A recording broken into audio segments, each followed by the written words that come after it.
നമ്മളുടെ സ്കൂളിൽ ചെറിയ കുട്ടികളടക്കം ഇപ്പോൾ ഡ്രഗ്സ് യൂസ് ചെയ്യുന്നുണ്ടെന്നുള്ള വാർത്തകൾ വരുന്നുണ്ട്. അപ്പോൾ ഈ അങ്ങനെ ഉപയോഗിക്കുന്ന കുട്ടികളുണ്ട് എന്ന് നമ്മൾ മനസ്സിലാക്കാനുള്ളൊരു 5 പ്രധാനപ്പെട്ട ലക്ഷണങ്ങൾ പറയാൻ പറഞ്ഞാൽ എന്തൊക്കെയായിരിക്കും പറയുക? ഫസ്റ്റ് വൺ നമുക്ക് പറയുകയാണെങ്കിൽ ഈ കുട്ടികൾ റൂം അടച്ചിട്ടായിരിക്കും കൂടുതൽ ടൈം സ്പെൻഡ് ചെയ്യുക. ഇവർ ഒറ്റപ്പെട്ടൊരു സ്ഥലത്തിരിക്കാനായിരിക്കും കൂടുതൽ ശ്രമിക്കുക. വീട്ടിൽ പാരൻസുമായിട്ടൊന്നും മിങ്കിൾ ചെയ്യില്ല. അപ്പം പെട്ടെന്ന് നമ്മൾ എന്തെങ്കിലും ആവശ്യത്തിന് ഇവരെ വിളിക്കുകയോ അങ്ങനെ എന്തെങ്കിലും ചെയ്താൽ ഇവർ പെട്ടെന്നായിരിക്കും വയലൻ്റ് ആവുക. എന്തിനാണ് ഇവർ വയലൻ്റ് ആകുന്നതെന്നുള്ളൊരു റീസൺ പോലും നമുക്കറിയാൻ പറ്റില്ല. സെക്കൻഡ് തിങ് എന്ന് പറയുന്നത്, ഇവർ എണീറ്റ് വരുമ്പോൾ രാവിലെ ഉറക്കത്തുനിന്ന് എണീറ്റ് വരുമ്പോഴത്തേക്കും ഇവരുടെ കണ്ണിൽ ഉണ്ടാകുന്ന ഒരു റെഡ്നെസ്, പിന്നെ ഇവരുടെ ആ ഒരു സ്മെല്ല് അറിയാണ്ടിരിക്കാനായിട്ട് ഇവർ ഒരുപാട് പെർഫ്യൂംസ് ഇവർ യൂസ് ചെയ്യും. ഒരു മൂന്നാമത്തത് നമ്മൾ പറയുകയാണെങ്കിൽ സ്കൂളിൽ ഫീസ് അടയ്ക്കാനായിട്ട് നമ്മൾ എമൗണ്ട് കൊടുക്കും. അല്ലെങ്കിൽ ഇവർക്ക് എപ്പോഴും എമൗണ്ടിന് ഇങ്ങനെ ഓരോരോ കാര്യങ്ങൾ പറഞ്ഞ് പാരൻസിൻ്റെ നിന്ന് ഇവർ എമൗണ്ട് വാങ്ങിക്കൊണ്ടേയിരിക്കും. പാരൻസ് ചോദിക്കുമ്പോൾ അത് കാശ് ഞാൻ വേറെ രീതിയിൽ ഉപയോഗിച്ചു, അങ്ങനെ കാശിൻ്റെ കാര്യത്തിൽ കള്ളം പറയും ഇവർ. അതുപോലെ തന്നെ ഒരു ഫോർത്ത് നമുക്ക് പറയുകയാണെങ്കിൽ ഇവരുടെ ഡെയിലി ഉണ്ടാകുന്ന കുറേ ഹോബികളുണ്ടാകും. അപ്പോൾ ചില കുട്ടികൾ സ്പോർട്സിൽ വളരെ ആക്റ്റീവ് ആയിരിക്കും, ഡാൻസിങ്, മ്യൂസിക്. അപ്പം ഇങ്ങനെയുള്ള ഇതിൽ നിന്നെല്ലാം ഇവർ വിട്ടുമാറി ഇവർ ഇതൊന്നും ഇവർക്ക് ഇഷ്ടമല്ല. ഇവരൊരു റൂമിൽ തന്നെ ഇരിക്കുക, ഇവർക്ക് ഒരു റൂമിൽ തന്നെ ഒറ്റയ്ക്ക് ഇവരുടെ ലൈഫ് മുന്നോട്ട് കൊണ്ടുപോവുക എന്നതിലായിരിക്കും അവർക്ക് കൂടുതൽ താല്പര്യം ഉണ്ടാവുക.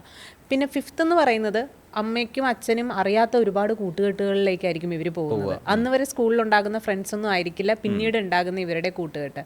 അതായിരിക്കും ഒരു 5ാമത്തെ പോയിന്റായിട്ട് പറയാനുള്ളത്. ഓക്കെ, ഇതിപ്പോൾ നമ്മളിപ്പോൾ ഇരുന്ന് സംസാരിക്കുന്ന ഒരു വെക്കേഷൻ ടൈമിലാണ്. ഈ വെക്കേഷൻ ടൈമിൽ നിങ്ങൾ ഈ കുട്ടികൾക്കിടയിൽ ഉണ്ടാകുന്ന ഈ ഡ്രഗിൻ്റെ ഉപയോഗം കൊണ്ടും അതെങ്ങനെ ഈ പറഞ്ഞ ഒഴിവാക്കാം? അതിന് ഞങ്ങളൊരു ഇൻഹൗസ് ക്യാമ്പ് സ്റ്റാർട്ട് ചെയ്തിട്ടുണ്ട്. അതെ, ആ ഇൻഹൗസ് ക്യാമ്പ് എന്ന് വെച്ചാൽ വളരെ കുറച്ച് കുട്ടികളും ആ കുട്ടികളോടൊപ്പം അവരുടെ രക്ഷിതാക്കളും, അച്ഛനാണെങ്കിൽ അച്ഛൻ, അമ്മയാണെങ്കിൽ അമ്മ, അവരോടൊപ്പമുള്ള ഒരു ക്യാമ്പാണ് ഞങ്ങളുടെ. ഈ ക്യാമ്പിൽ നമ്മൾ ചെയ്യണത് എന്താണ്? ഇപ്പോൾ നമ്മുടെ മലയാളികൾ തന്നെ പ്രത്യേകിച്ച് എടുക്കുകയാണെന്നുണ്ടെങ്കിൽ സിവിൽ സർവീസിന് നമ്മുടെ അറ്റംപ്റ്റ് ഭയങ്കരമാണ്, പക്ഷെ പാസ്സാകുന്നത് വളരെ കുറവാണ്.